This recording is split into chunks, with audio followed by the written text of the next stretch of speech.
کیا کیوں اللہ کریم عبادت کیوں کرے؟ فرمایا لعلکم تتقون، شاید کہ تم پرہیزگار بن جاؤ۔ یہاں پر بھی اللہ رب العزت حکم دے رہے ہیں کہ تقوی اختیار کرو، تقوی اختیار کرو۔ اس تقوی کے حوالے سے اللہ رب العزت نے بار بار فرمایا کہ تقوی اختیار کرو۔ جس آدمی کے دل کے اندر تقوی آ گیا وہ آدمی کامیاب ہے۔ یہی اللہ کے پیغمبر کا فرمان ہے۔ اللہ کے پیغمبر صلی اللہ علیہ وسلم نے فرمایا ان الحلال بین وان الحرام بین، فرمایا بے شک حلال چیزیں تم پر واضح ہیں اور حرام چیزیں بھی تم پر واضح ہیں۔ اور فرمایا بچنا کن چیزوں سے ہے؟ فرمایا جو چیزیں مشتبہ ہیں، جن چیزوں کا تمہیں پتہ نہیں، گمان ہے شاید یہ حلال ہو شاید یہ حرام ہو، فرمایا ان چیزوں سے بچنا ہے کہ جن چیزوں کا تمہیں پتہ نہیں ان چیزوں کے اندر تحقیق کر لو اور ان سے بچو، ان چیزوں کے قریب نہ جاؤ۔ اب تقوی کس چیز کا نام ہے؟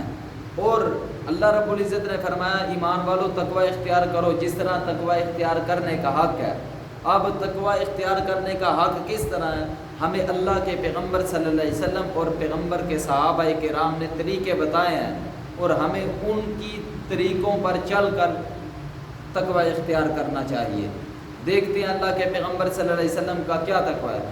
اللہ کے پیغمبر صلی اللہ علیہ وسلم فاقہ کشی پڑی ہوئی ہے، کھانے کے لیے کچھ بھی نہیں ہے، ایک کھجور گھر میں پڑی ہوئی تھی، اٹھا کر کہنے لگے کہ اگر مجھے خوف نہ ہوتا کہ یہ کھجور صدقے کی ہے یا غیر صدقے کی تو میں اسے کھا لیتا۔ اللہ کے پیغمبر ہے، اس کے باوجود بھی شبہ آ گیا، ایک چیز مشتبہ ہوگی چھوڑ دی، کیونکہ اللہ کے پیغمبر ان پر صدقہ حرام تھا، اس لیے فرمایا کہ مجھے پتہ نہیں یہ چیز حلال ہے یا حرام ہے، یعنی پتہ نہیں صدقے کیا ہے یا غیر صدقہ کیا۔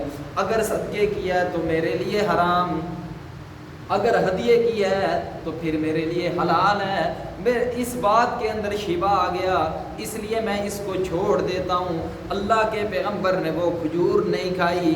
یہاں سے ہمیں پتہ چل گیا کہ تقوی اس چیز کا نام ہے جس چیز کے اندر شبہ پایا جائے اسے چھوڑ دینا چاہیے۔ اسی طرح سید